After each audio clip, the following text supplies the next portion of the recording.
Wow! Kalau kalian suka dengan channel Papa Piler, jangan lupa like, komen, dan share video ini. Dan jangan lupa untuk subscribe dan klik tombol lonceng agar kalian selalu mendapatkan update informasi terbaru dari channel Papa Piler.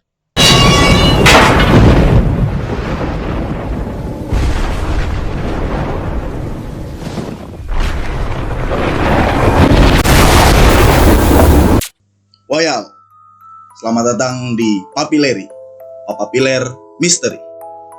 Di konten kali ini, gue akan mengundang salah satu narasumber yang memiliki gangguan mistis di tempat di mana ia tinggal atau di perumahannya. Gue penasaran, mungkin Lers di rumah juga penasaran. Mau tahu gimana kisah selengkapnya? Saksikan terus video ini. Lers, ini dia narasumber yang tadi gue sebut memiliki gangguan mistis di tempat tinggalnya. Langsung aja kita sambut, ini dia Mas Ero Wibisono. Salam COVID-19 Mas. Salam COVID. Yoi. Gimana nih, sehat kabar? Alhamdulillah sehat. Sehat ya. Lers, info aja, kebetulan Mas Ero ini tinggal rumahnya tuh bersebelahan dengan gue. Jadi kurang lebihnya gue tahu sih, tapi ya kita denger aja langsung cerita-cerita mistis ya dari Mas Ero ini. Mas, tapi sebelum lo masuk ke cerita, mau sampein salam dulu nggak buat lers di rumah nih yang lagi nonton? Oke, buat semuanya, salam ya, tetap sehat semuanya. Jaga protokol kesehatan terus biar corona cepat hilang nih. Amin. Kita beraktivitas kayak biasa lagi. Amin. Itu aja ya. Iya. Nah Mas, ini pokoknya gue mau ngucapin selamat datang di konten Papileri. Nah, ini Papa Piler Misteri, tempat dimana orang-orang bisa menceritakan hal-hal yang mistis. Ya. Sekedar sharing lah, gitu. Jadi sebenarnya balik lagi nih, sebenarnya apa sih hal yang pengen lu ceritakan mengenai apa gitu? Gini, kita kan dari kecil ya tinggal di lingkungan kita. Udah banyak cerita juga kan Ya. soal ya mistis-mistis deh yang di lingkungan kita, dan emang faktanya ada. Iya, yang kayak soal tukang jualan lah, hal-hal aneh di gang yang jadi perdebatan deh, itu bener apa enggak nih sebenarnya. Bener. Jadi antara cerita mitoskah atau memang adakah itu sebenarnya masih perdebatan. Iya. Tapi memang kita diceritakan hal-hal yang sebenarnya kita juga belum tahu kebenarannya, bener kan? Iya. Tapi coba dong, lu ceritain maksudnya seperti apa sih? Gini, dari awal mula perumahan kita ya, Iya. itu emang basicnya kan dia kayak rawa dan banyak pohon karet, pinus.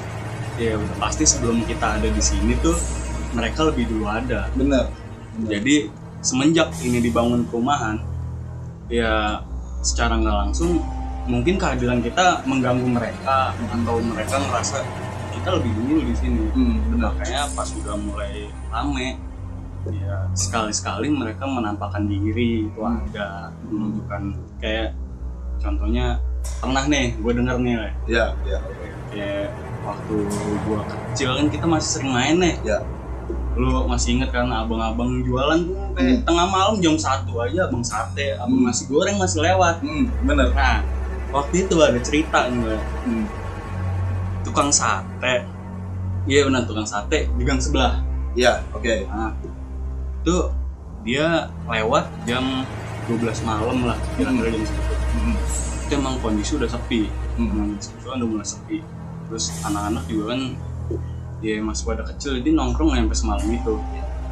Pas lagi dia jualan, biasa nyebut dagangannya lah, sate gitu. Pas nyampe di ujung gang, dia dikagetin lah ya.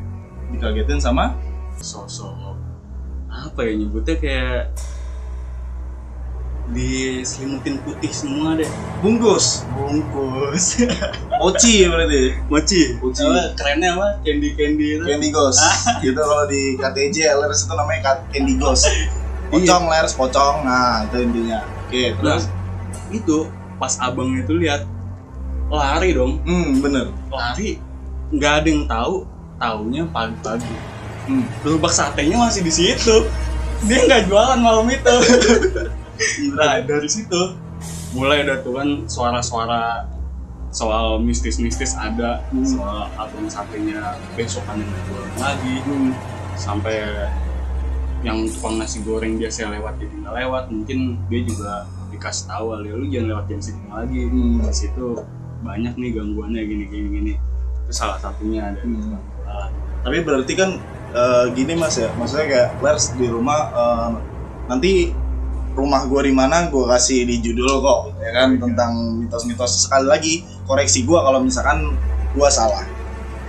Jadi itu salah satu apa ya mas ya, kayak gangguan yang dirasakan oleh pedagang. Sampai sekarang rumah kita tuh pedagang kayaknya cuma jam 8 malam juga udah nggak ada yang lewat ya. Jam 10 itu tukang nasi goreng. Udah mentok jam 10 nggak ada lagi. Jadi dulu kalau lapar malam-malam Indomie udah. Indomie. Kita nyebut merek boleh nggak sih Pak Produser? Tit gitu aja. Intinya gitu ya Pak. Nah, tapi di balik cerita itu, maksudnya gangguan-gangguan itu, ada nggak sih Mas mungkin yang lu tahu gitu? Kenapa sih? Apa sih penyebabnya gitu? Atau adakah sesuatu yang menyelimuti gang kita khususnya atau gimana sih atau apa gitu? Iya sebenarnya kayak yang gue bilang dari awal tadi sih. Ya mereka lebih dulu di sini. Udah intinya itu doang. Iya. Dan dia sebenarnya nggak ganggu, cuma mungkin abang-abang itu lagi peka aja malam itu. Jadi ngelihat sosok itu tuh secara nggak sadar. Iya. Tahu-tahu nongol gitu sebenarnya nggak ganggu. Benar. Dan nggak cuma itu doang. Kayak gue punya cerita lagi. Tapi sebentar gue sambil ngerokok ya. Boleh. Oke. Lanjut. Gue punya cerita lagi. Dulu di ujung gang kita kan ada pos. Jadi susah nih gambarinnya. Jadi kalau masuk ke gang kita itu paling ujung jalanan top itu ada pos. Dan rumah gua dulu bokap gua parkir mobil tuh di depan rumah. Ya. Madepnya ke arah pos. Nah itu kondisi juga udah tengah malam. Nah pos itu biasanya buat nongkrong anak-anak. Ya. Nongkrong anak-anak, main kartu apa namanya ronda kan. Ya. Nah di tengah malam itu tahu-tahu lampu mobil gue ngedim, tau nggak lu? Tak gitu. Iya. Asli loh. Itu bener. fakta. Jadi yang ngadu tuh bocah-bocah yang lagi pada nongkrong di situ. Yang nongkrong di pos. Setelah bokap gue dapet cerita dari anak-anak tuh ya, dia emang awalnya nggak percaya soal kayak gitu. Apaan sih, mungkin emang kabelnya ada yang konslet gitu kan. Ya. Terus langsung dicek sama dia, kabel-kabelnya tuh dicek normal ya. Normal, nggak ada yang konslet, nggak ada yang apa. Dan dari situ percaya dia.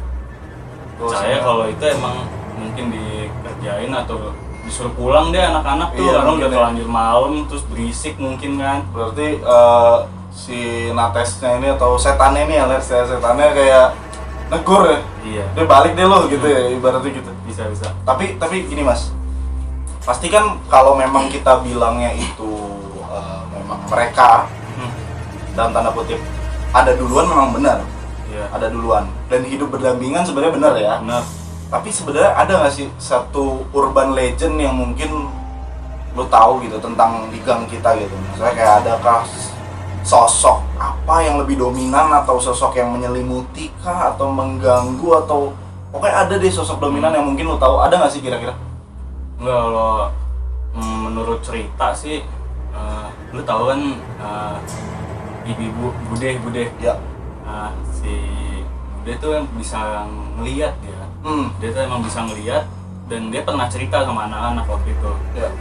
Dia cerita sama anak-anak sebenarnya di gang kita tuh ada yang nungguin. Jadi kayak sesepuh deh di sini, tapi makhluk yang lain. Sosoknya apa Mas kalau boleh tahu? Nenek-nenek. Nenek. Iya.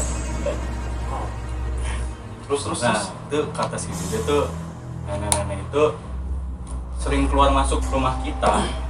Keluar masuk rumah kita, entah rumah lu, rumah gua, rumah yang lain. Kayak mantau doang. Mantau keluar lagi, soalnya dia si bude tuh ngomong, ini nenek-nenek sering di rumah saya katanya. Ada di dapur, tapi tetap cuma nongol terus keluar lagi. Pas bude lihat, dia keluar jalan, masuk ke rumah tetangga gitu, keluar lagi kayak gitu, tapi cuma di gang kita doang. Dia nggak pindah kemana-mana ke gang kanan kiri enggak ya? Enggak. Berarti kayak ibu-ibu asrama ngecek kamar ini Bisa. ya? Iya juga ya. Tapi nggak ada, maksudnya dia nggak menebalkan bahwasannya ini sosoknya bukan sosok yang mengganggu. Enggak. Kalau nenek-nenek itu katanya enggak, dia baik. Berarti baik ya? Baik. Mas, nih Lers ya. Dulu depan rumah Mas Hero ini ada pohon ketapang. Nah. Gede banget pohon ketapangnya. Jadi kalau kalian bisa gambarin deh, pohon ketapang itu kan kayak apa ya, kayak daunnya tuh melebar gini ya. Jadi kalau pohon kayak memayungi gitu, dan itu adem banget. Dan katanya, nih gue makanya mau mengungkap fakta. Katanya bener nggak sih di atas dulu tuh pohon ketapang ada sosok yang katanya gede banget, terus mengganggu rumah lu atau gimana sih Mas ceritanya? Gue agak lupa ingat. Enggak, kalau ganggu sih enggak ya. Tapi ya banyak yang lihat iya. Jadi kalau udah malam tuh suka ngeliat kayak bayangan gede itu ya di pohon itu. Dan waktu itu karena banyak cerita gitu dan emang pohonnya makin gede, banyak kabel, jadi bokap gue mutusin buat nebang itu pohon. Oke. Nah ini ada cerita lagi lah ya. Pohonnya udah terlanjur gede. Motongnya juga nggak bisa langsung sekali motong. Iya. Kalau sekali motong, ambil malah ke genteng kan. Jadi satu-satu bener-bener dirapiin. Pas udah dipotong, udah dibuang tuh puing-puingnya. Malamnya bokap gue sakit. Sakit 3 hari.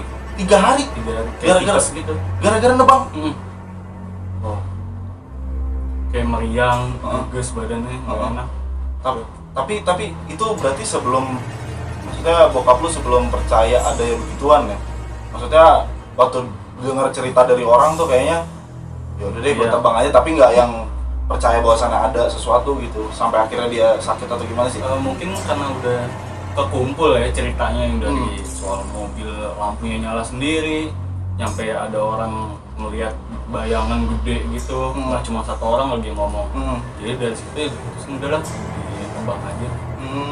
Dan efeknya dia ngerasain sendiri jadi. Iya benar. Tapi habis itu maksudnya sempat cek ke dokter juga sih Mas, sempat cek memang penyakit yang biasa gitu ya. Iya, dokter kan fokusnya apa yang diomongin bokap gua. Iya, tapi ada juga satu dokter yang penyakit apapun kenanya radang gitu kan, tapi sembuh. Tapi kita nggak sebutin di video ini ya. Mungkin Lers di rumah udah paham lah siapa gitu kan. Lers, kebetulan rumah gua tuh sama Mas Hero tuh daerahnya di Tangerang Selatan, tepatnya di Pamulang. Nah Mas, kalau mau masuk ke perumahan kita kan mesti melewati satu bangunan tempat kolam berenang nih.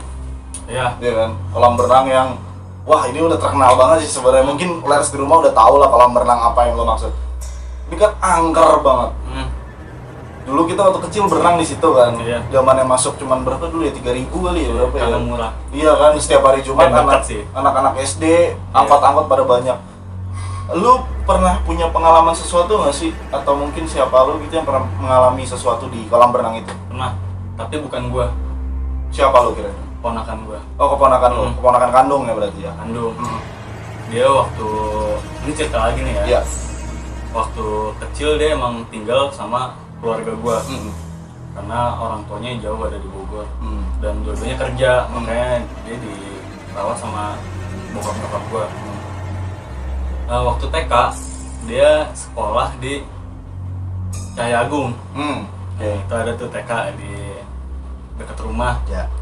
Nah itu biasanya kalau akhir pekan tuh ada acara berenang, entah belajar berenang atau gimana kan. Nah berenang dah tuh adek gua, berenang kayak sewajarnya berenang. Pas berenang itu tahu-tahu dia lagi belajar berenang gitu di kolam tuh dia nangis. Kolamnya dia nangis tiba-tiba. Nah adek gua tuh dianterin nyokap gua, ditemenin deh sama nyokap gua. Pas nangis diangkat kan dari kolam renang, ditanyain tuh dia nggak bisa ngomong, cuma nangis doang. Nangis sambil megangin kemaluannya. Nah, pas dimegangin nyokap gua otomatis ngecek kan. Pas dia ngecek kaget dong, Kenapa Mas? Kemaluannya kayak disunat. Kemaluannya disunat? Iya. Bentuknya tuh udah ngelipat gitu, tau nggak? Jadi udah bener-bener kayak helm. Iya, rapi. Nggak ada darah sedikit pun. Dia bentuknya gulung gitu. Terus wah ini terserah ya, maksudnya Lers, apapun yang diceritain di sini terserah kalian mau percaya atau enggak, tapi ambil sesuatu yang baik, buang yang negatif. Terus Mas, gue makin penasaran nih.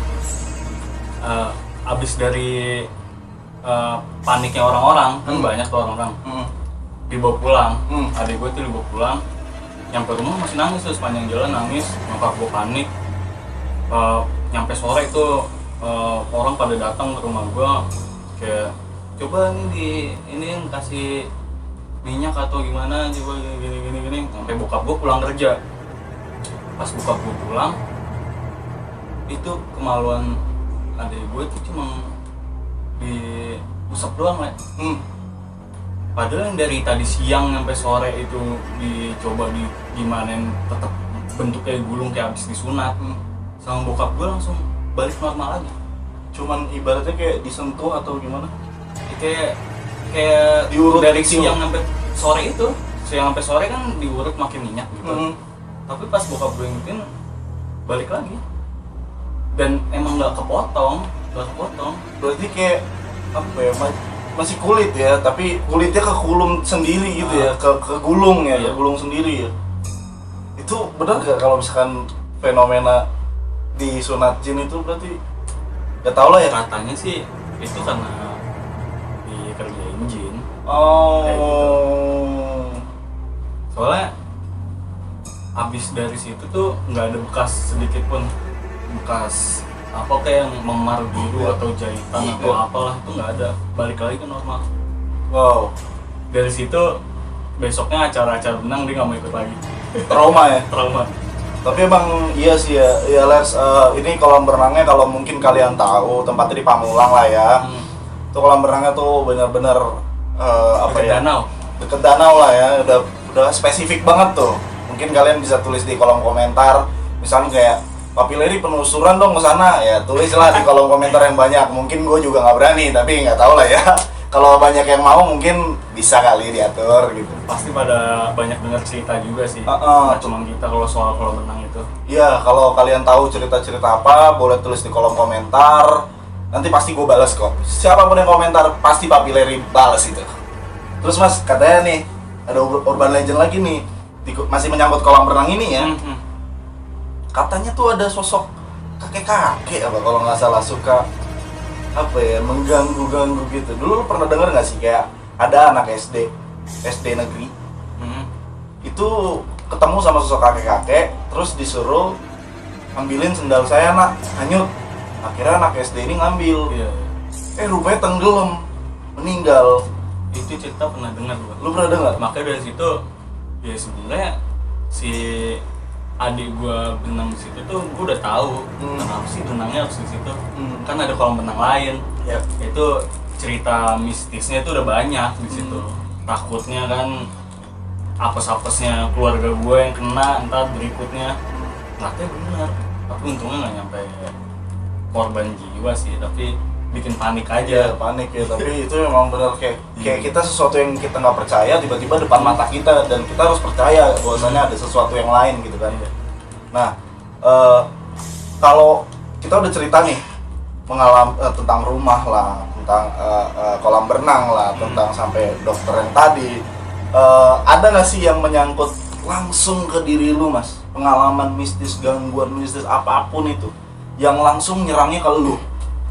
Ada nggak sih? Ada. Gue juga pernah ngerasain sendiri ya.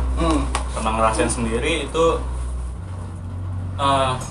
sebenarnya yang dibilang sama bude tetangga kita itu, itu sosok yang baik.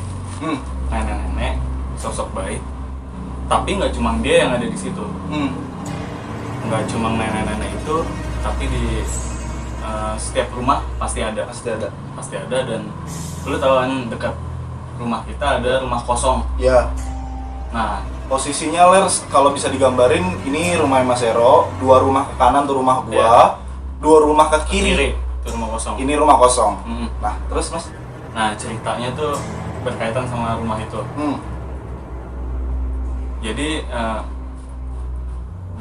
kamar gua kan ada di lantai 2 Ya. bersebelahan sama kamar kakak gua. Hmm. Nah, sebelum kakak gua nikah dia masih sering di rumah kan, emang habis kuliah pulang.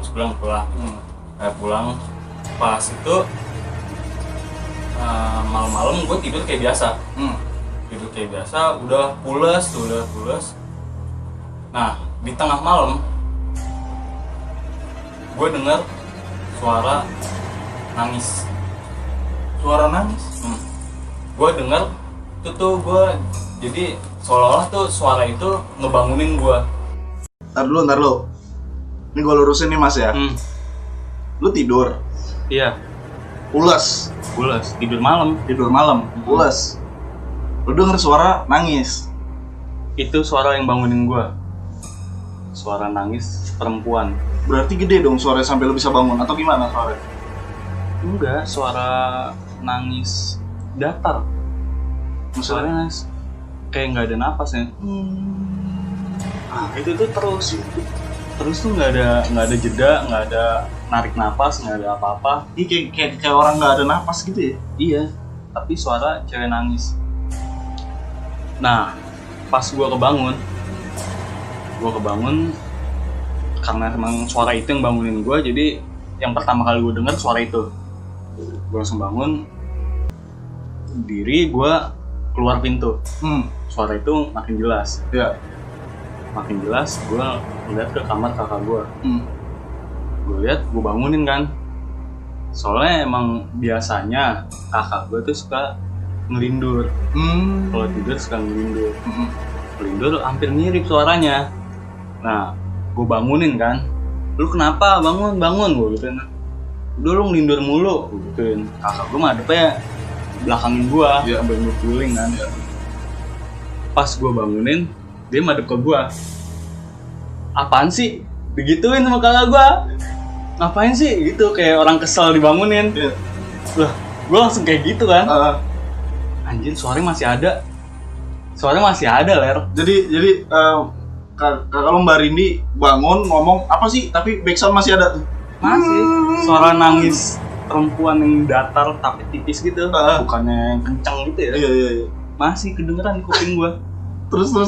Gue langsung kaget kan. Kakak gue emang ngantuk kan, langsung gitu lagi tidur. Gulingan lagi. Gue doang yang denger, jadi gue panik. Turun, gue lari ke bawah. Terus gue bangunin bokap gue. Pas bangunin bokap gue juga kaget. Jadi gue 2 kali dapet omelan nih malam-malam. Iya. Anjir, gue udah dikerjain makhluk nggak jelas. Terus gue kena omel malam-malam. Bokap gue bangun, apaan sih malam-malam teriak-teriak nih? Gue bilang, ada suara apaan? Orang nangis. Barindi kali kan digituin kakak gua. Enggak, dibangunin kok.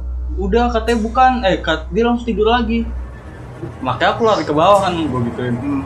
Terus bokap gua langsung bangun, nyokap gua juga. Apaan sih bang? Katanya. Nggak tahu. Bokap gua naik ke atas sama nyokap gua. Ayo sini ikut, kata nyokap gua. Pas nyampe atas kita bertiga, suara itu hilang. Suaranya hilang. Berarti pas lu lari ke bawah berarti suara masih ada lah ya. Pas lu naik bertiga ke atas udah nggak ada. Nah pas ke atas kan berisik ya, ada suara bokap gua, nyokap gua, kakak gua bangun. Kenapa sih lu dari tadi berisik? Kata kakak gua bangunnya, ngomong ke gua. Ada suara. Anjir, lu bukan bangunin gua, kata dia kan. Tadi kan gua bangunin lu tidur lagi. Terus bokap gua turun, lagi ngomong apa, turun, naik lagi, Ler. Ngapain dia? Genggam beras. Gini-gini.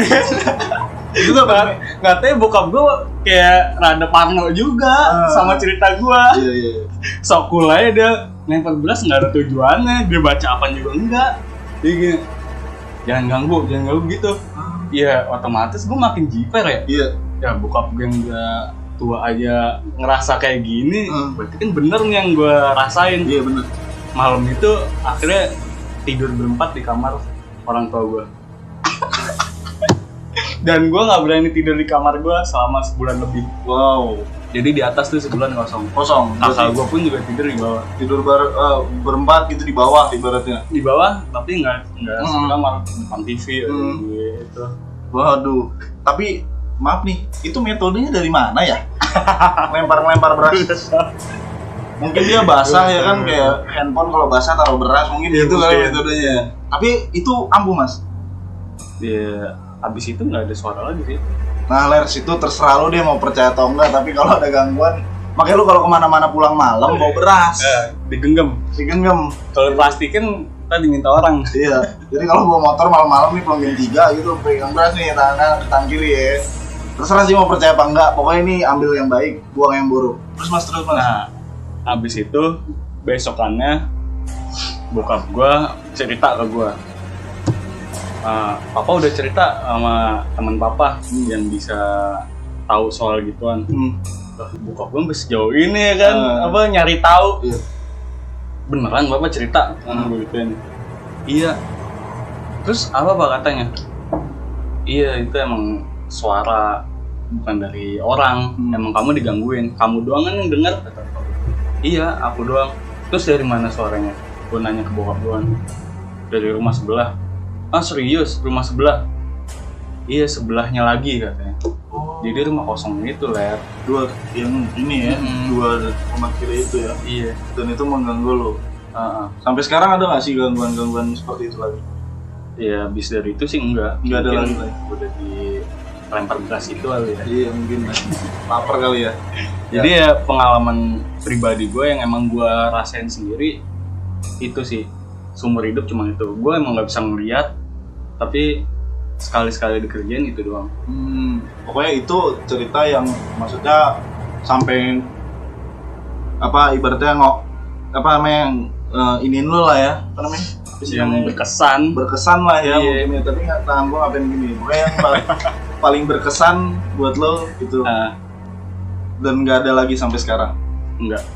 Jadi orang ngalamin situasi gaib tuh nggak cuma yang indigo lah yang bisa ngerasain lah, tapi orang normal tuh kalau emang dia pengen ngerjain lu, ya lu bakal tahu rasanya. Iya sih, benar juga. Jadi nggak harus yang bisa ngeliat atau bisa ngerasain tuh nggak. Benar.